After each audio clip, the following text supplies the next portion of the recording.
Hello my dear children, welcome back to my channel SM ICSE classes.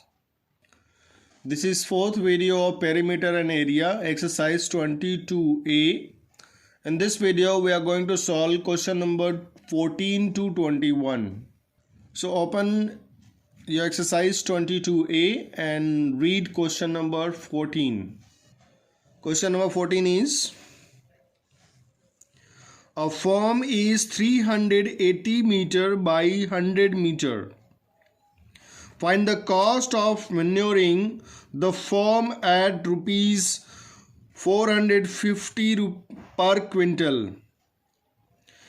If 2 quintals of manure has to be applied per hectare. Manure means natural fertilizers. Suppose this is a farm, rectangular farm है जिसकी length 380 metre and 100 metre wide है.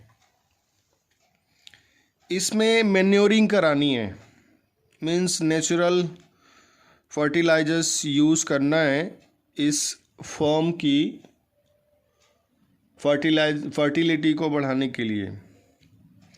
इसमें लिखा है कि 2 quintals of manure has to be applied per hectare.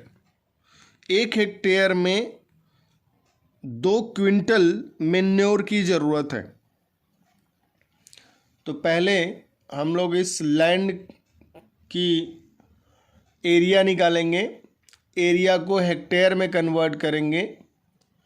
फिर 1 hectare में 2 quintal की ज़रूरत पड़ रही है, तो कितने क्विंटल मैन्योर की टोटल ज़रूरत पड़ेगी उसको निकालेंगे.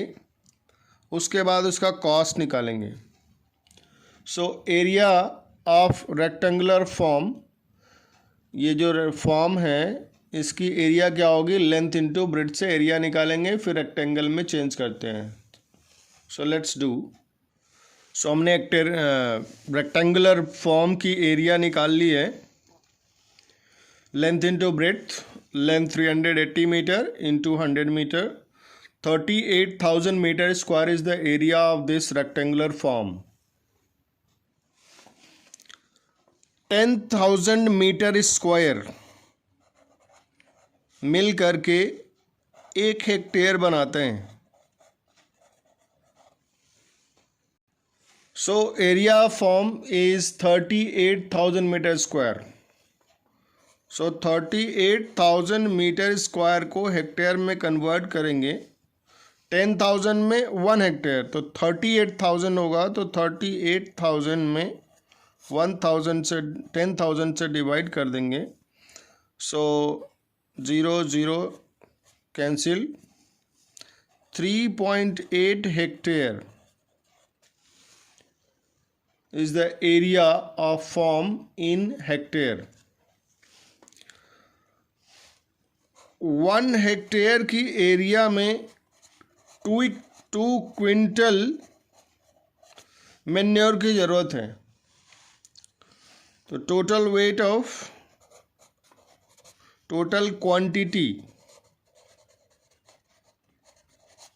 Of manure is equal to 3.8. 1 hectare में 2 क्विंटल, तो 3.8 हेक्टेयर में 3.8 into 2, 7.6 quintal. Now cost of manure, total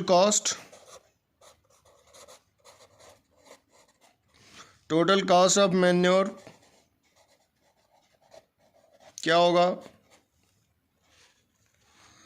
1 quintal का कॉस्ट है 450 रुपीज़. तो 7.6 क्विंटल का कितना होगा, तो 450 into 7.6. So total cost of manuring the form is 3,420 rupees. Now let's do question number 15. Read the question. The length of the rectangular field is twice its breadth and its area is 2 hectares.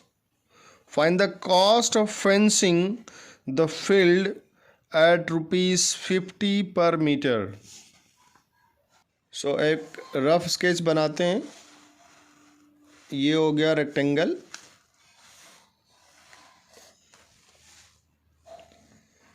इसकी length जो है वो breadth का 2 गुना है.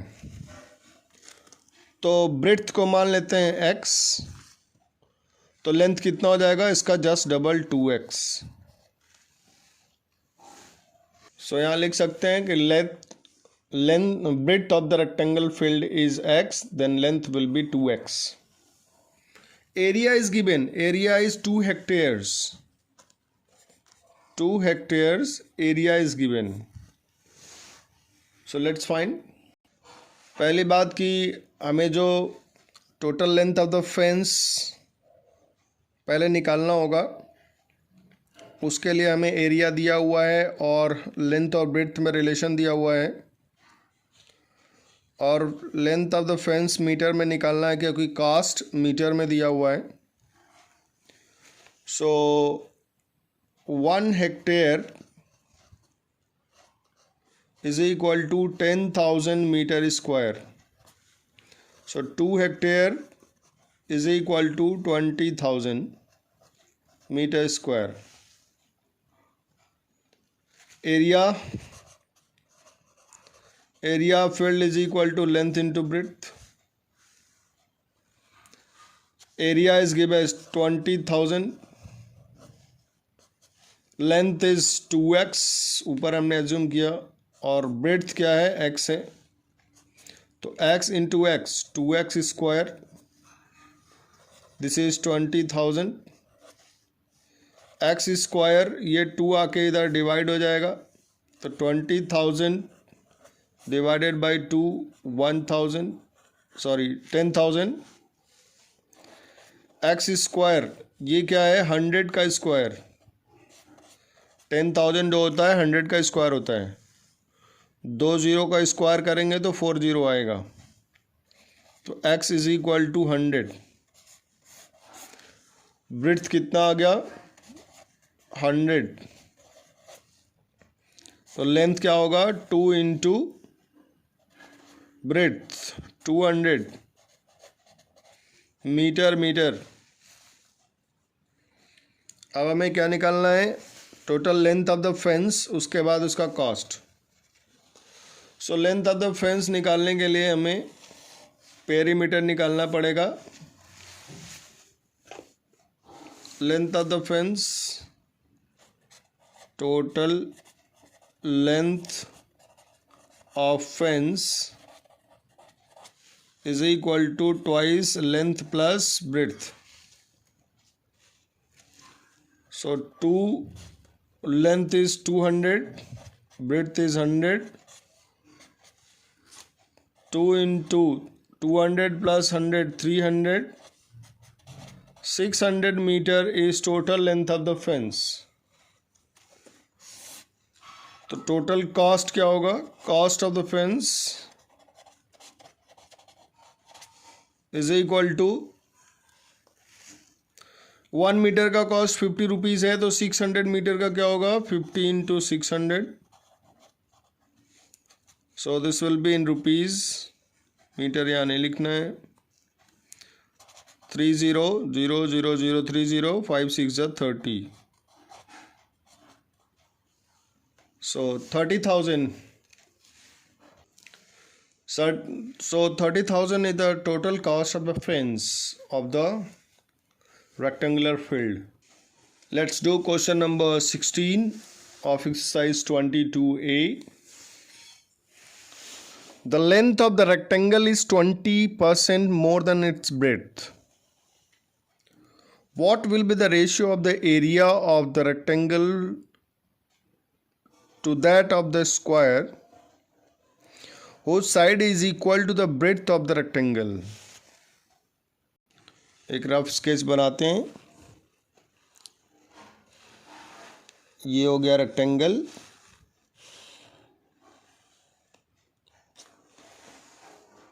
length is 20% more than its breadth. So let breadth be x. Length क्या होगा हम इसको निकालेंगे अभी. सो जो लेंथ होगा वो ब्रेड्थ का 20% ज़्यादा है, तो ब्रेड्थ का 20% निकाल के ऐड करेंगे. सो x plus 20% means 20/100 of x into x. ये आफ्टर सिंप्लीफिकेशन 120/100x आएगा. ऐसे कर लेंगे 100 into x plus 20x, mix fraction वाले रूल से. यहाँ पे चाहो तो सिंप्लीफाई कर सकते हैं. तो ये 6 और ये 5, 6/5x. This is length and the breadth is x. अब कह रहा है कि find the ratio of area of rectangle to that of a square whose side is equal to the breadth of the rectangle. सो यहीं पे एक square है जिसकी साइड कितनी है, इक्वल टू इट्स ब्रेड्थ. इसको स्क्वायर ये मान लेते हैं कि ये स्क्वायर है ये, और इसकी जो साइड है वो कितना है, ब्रेड्थ के बराबर है. तो ये x, तो ये भी x. All 4 sides are x. तो हम लोग पहले क्या करेंगे, rectangle of area of rectangle निकालेंगे, फिर एरिया ऑफ स्क्वायर निकालेंगे. तो पहले निकालते हैं एरिया ऑफ रेक्टेंगल.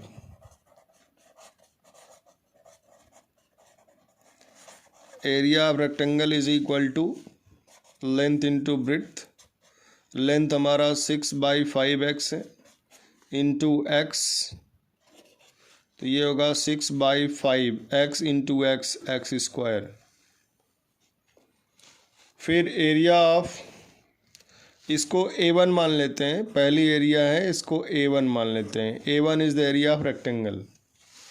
फिर A2 is the area of square.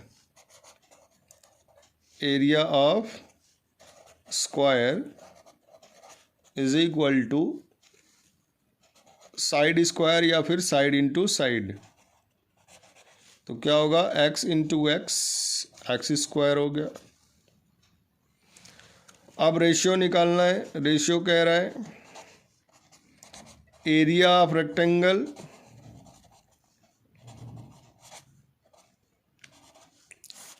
Upon area of square. ये A1 हो गया, ये A2 हो गया. Area of rectangle 6/5x square upon x square. X square will be cancelled. 6/5 आएगा और रेशियो क्या आ गया, 6:5. So ratio of the area of the rectangle and the square is 6:5. Question number 17 already हम लोग डिस्कस कर चुके हैं कि ये क्वेश्चन नंबर 8 और 7 के जैसा ही है. तो इसको सॉल्व करने की कोशिश करेंगे. Hint I have given in previous videos. First videos में मैंने दे दिया है, फर्स्ट और सेकंड वीडियो में, you can check it. Question number 18 है, 2 plots of land have same perimeter. One is square of 60 meter while the other is rectangle whose length is 1.5 dam. Dam means decameter. Which plot has greater area and by how much? 2 plots of land have same perimeter. एक square है और एक rectangle है. So let's see. So perimeter of square is equal to perimeter of rectangle. यहाँ पे perimeter of square तो आसानी से निकल सकता है क्योंकि इसकी 4 साइड्स दी हुई हैं. लेकिन यहाँ पे रेक्टेंगल में सिर्फ लेंथ दिया हुआ है, ब्रेड्थ अननोन है, ब्रेड्थ को निकालना है। ब्रेड्थ निकल जाएगा तो फिर हम लोग एरिया निकालेंगे। सो हमने यहाँ पे लिख दिया है कि perimeter square is equal to perimeter of rectangle. Perimeter square is 4 into side और रेक्टेंगल का फॉर्मूला होता है twice L plus B. Now put the value and then solve it. 4 into side 60 is equal to twice, ये 1.5 dam का मतलब होता है 15 metre. 1 dam decametre is equal to 10 metre.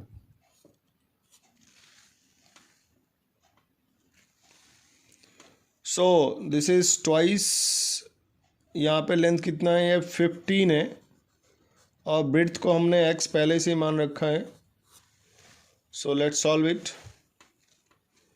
So this is 240, इधर 2 से मल्टीप्लाई हो रहा है तो इधर आके डिवाइड हो जाएगा। 15 plus x, this is 120, 15 plus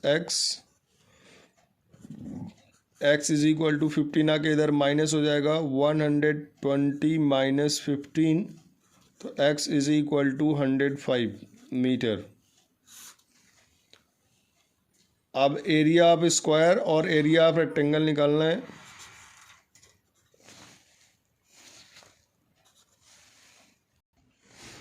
area of square,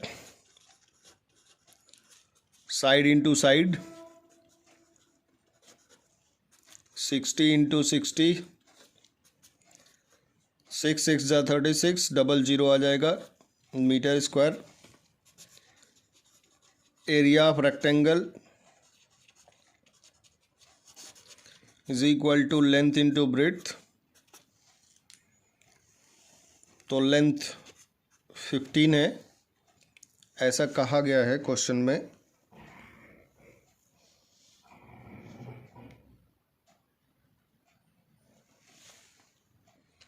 sorry, एक मिस्टेक हो गया यहाँ पे। ब्रेड्थ जो है वो 1.5 है और लेंथ को हम x एज्यूम करेंगे। तो यहाँ पे ब्रेड्थ जो होगा वो 15 मीटर होगा। Breadth is equal to 15 metre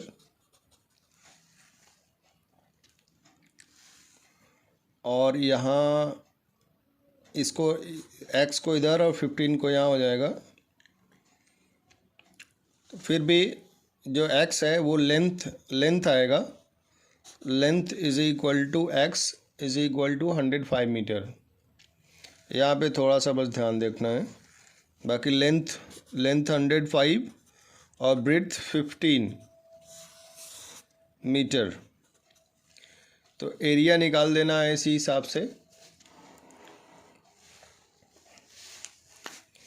तो length is 105 and then 15 is breadth. So what would be the area?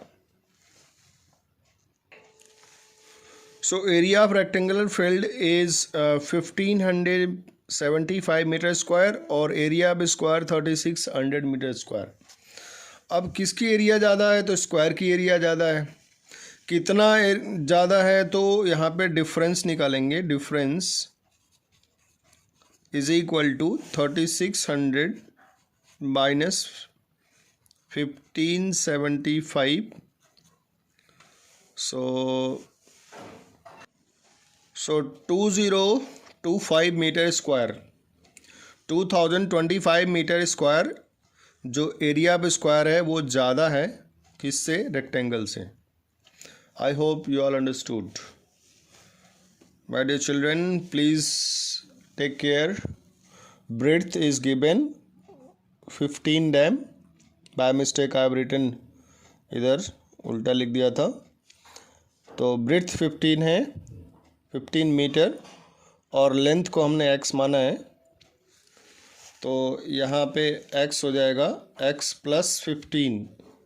Calculation में और चीज़ों में कोई फ़र्क नहीं पड़ेगा, बस यहाँ पे थोड़ा सा चेंज कर लेना है। Let's read question number 19. It cost rupees 8,704 to fence a square field at the rate of 8 rupees 50 paise per meter. Find the area of the field. Question number 19 में एक स्क्वायर फील्ड है, इसके चारों तरफ fence लगाना है, मतलब तार से घेरना है सपोज, और तार के 1 मीटर की लेंथ जो है 8 रुपीज़ 50 पैसे है, और total cost of the fence is given 8,704 rupees. So cost of 1 meter rupees 8 rupees 50 paise, and total cost of the fence is 8,704 rupees. Total length of the fence is what? Total cost divided by cost of 1 meter. इसको हम ऐसे समझ सकते हैं कि जैसे एक chocolate का कॉस्ट 10 रुपीज़ है और हमने 200 रुपीज़ का चॉकलेट ख़रीदा. एक चॉकलेट का कॉस्ट 10 रुपीज़ है और हमने 200 रुपीज़ का चॉकलेट ख़रीदा. तो कितने नंबर ऑफ़ चॉकलेट्स कितने हो गए? एक का 10 रुपीज़, तो 200 रुपीज़ का हमने ख़रीदा है, तो 200 डिवाइडेड बाई 20 चॉकलेट्स हमने ख़रीदे. तो उसी तरह से कॉस्ट ऑफ 1 मीटर दिया हुआ है और टोटल कॉस्ट दिया हुआ है फेंस का. तो cost of the total length of the जो फेंस है वो क्या होगा? Total cost divided by cost of 1 metre. So जब हम इसको डिवाइड करेंगे ये आएगा 1024 मीटर.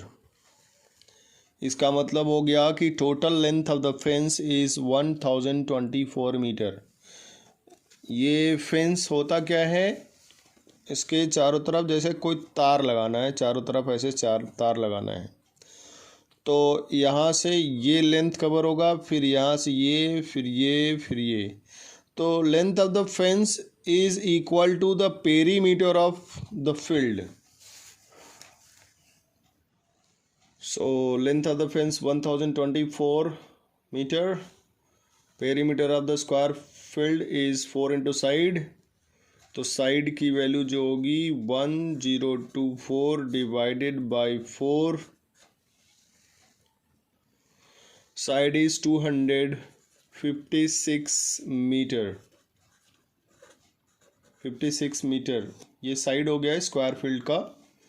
अब एरिया निकालना है, एरिया ऑफ स्क्वायर फील्ड. तो side into side 256 into 256.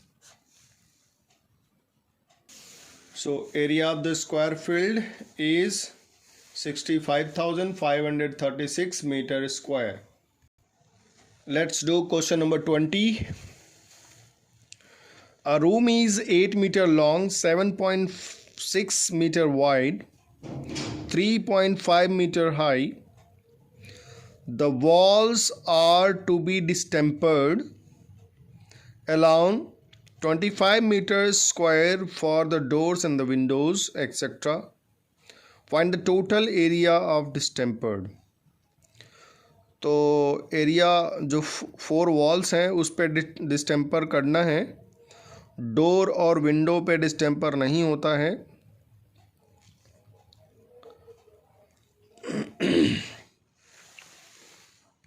So total area of the walls to be distempered is equal to area of walls 4 walls minus area of doors and windows. अपने room में देखें तो 4 walls होते हैं और चारों पे डिस्टेम्पर वाइट वॉश होता है. तो वाइट वॉश अगर कराना है या सफ़ेद कलर के या पेंटिंग करानी है तो डोर्स और विंडो का कलर अलग होता है, उस पर हम लोग डिस्टेम्पर नहीं लगाते हैं या कोई कलर जो वॉल पे होता है वही कलर उस पे नहीं करते हैं, वो वॉल वाला डिस्टेम्पर अलग चीज़ होता है और डोर्स का अलग होता है। सो area of 4 walls minus area of doors and Windows. तो 4 वॉल की एरिया क्या होगी, एक तो लेंथ और हाइट होगी एक वॉल की, तो 2 वॉल है लेंथ और हाइट की, तो 2LH हो जाएगा। उसी तरह से ब्रेड्थ और हाइट की एरिया में क्या होगा, ब्रेड्थ इंटू हाइट होगा, और 2 वॉल होंगे ब्रेड्थ और हाइट के, तो यहाँ पे 2 से मल्टीप्लाई अगेन करेंगे। और एरिया ऑफ डोर्स और windows 25 metre square is given. तो यहाँ पे 2 और H कॉमन है, अगर हम देखें तो 2H कॉमन निकाल लेंगे यहाँ से, तो लेंथ प्लस ब्रेड्थ आ जाएगा ब्रैकेट में minus 25 metre square. So twice H दिया है 3.5, length is 8 and breadth is 7.6 minus 25 metre square. तो 2 से मल्टीप्लाई करेंगे इसमें, तो ये हो जाएगा 7.0 इंटू 8 15.6 माइनस 25 मीटर स्क्वायर। 7 का मल्टीप्लाई कर दो, 7 6 जा 42, 7 5 जा 35 and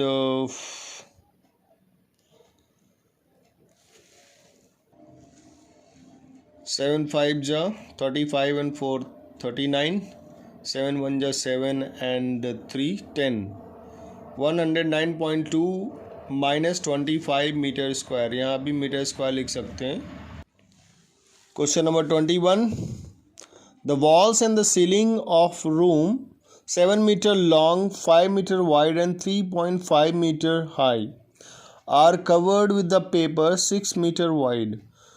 Find the length of the paper required if no length less than meter can be bought.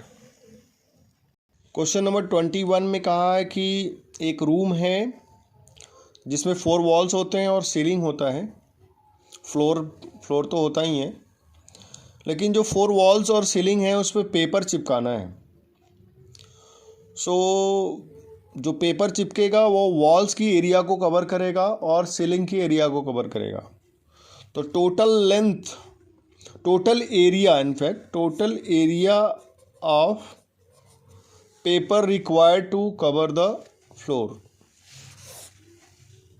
So total कितनी एरिया होगी, total area of paper required to cover the 4 walls and ceiling.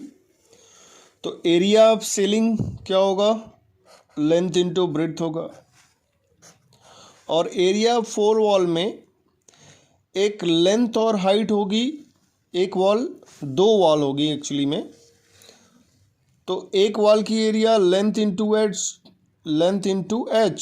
तो 2 wall होगी तो 2 से multiply कर देंगे, plus एक wall होगी ब्रेड्थ और हाइट की, तो 2 इंटू BH कर देंगे। तो total area required to cover is equal to L, length कितना दिया हुआ है, what is length, 7 metre long, तो 7 into 5 plus 2 into length LH है, तो 7 into 3.5 plus 2BH, 2 into breadth 5 metre into height 3.5। तो ये हो गया 7 इंटू 5 सीलिंग की एरिया, और ये हो गई 2 वॉल्स की एरिया जो लेंथ और हाइट की है, और ये 2 वॉल्स की एरिया जो ब्रेड्थ और हाइट की है। तो 35 प्लस ये 7 7 जा 49 होगा, 2 इंटू 3.5 7 जा 49, अगेन 7 5 जा 35। तो टोटल एरिया कितना होगा, total area of ceiling and walls जिस पे पेपर चिपकाना है वो 190 मीटर स्क्वायर आएगा। अब कह रहा है कि पेपर की अगर ब्रेड्थ 0.6 डैम है, DM है, DM मीन्स डेसीमीटर, तो लेंथ क्या होगी पूरे पेपर की? So area paper is equal to total area of walls and ceilings. तो एरिया पेपर ये ब्रेड्थ है, ब्रेड्थ तो लेंथ इंटू ब्रेड्थ कर देंगे, length into breadth is equal to total area हम लोग निकाल चुके हैं 119 मीटर स्क्वायर। तो इसको हम जस्ट मिनट, ये 6 DM है, नॉट 0.6 6 DM। तो इसको 1 DM is equal to 1 DM is equal to sorry 10 DM is equal to 1 metre होता है। 10 डेसीमीटर मिल करके 1 मीटर बनाता है। तो यहाँ पे क्या करेंगे, ये 6 DM है तो इसमें 10 से डिवाइड करेंगे तो 0.6 मीटर हो जाएगा, is equal to 119 metre square. तो length is equal to 119 divided by 0.6, और इसको जब डिवाइड करेंगे तो 198.2 मीटर आएगा। क्वेश्चन में ये कहा है कि 198 मीटर तो पूरा खरीदना है, लेकिन ये 0.2 नहीं मिलेगा, मिलेगा तो पूरा 1 मीटर मिलेगा। तो टोटल लेंथ ऑफ पेपर जो लेना होगा, खरीदना होगा, वो पॉइंट में नहीं मिलेगा, राउंड फिगर में मिलेगा। तो ये 199 मीटर आंसर आएगा। My dear children, I hope you understood. If you like my teaching, please like, share and subscribe. In this way, the first exercise 22A of perimeter area we have done. In the next video, we'll try to do exercise 22B, which is based on square and area, square and rectangles, और वहाँ पे path भी निकालना होगा। तो we'll see that in that exercise. So that's all for this video. Thank you.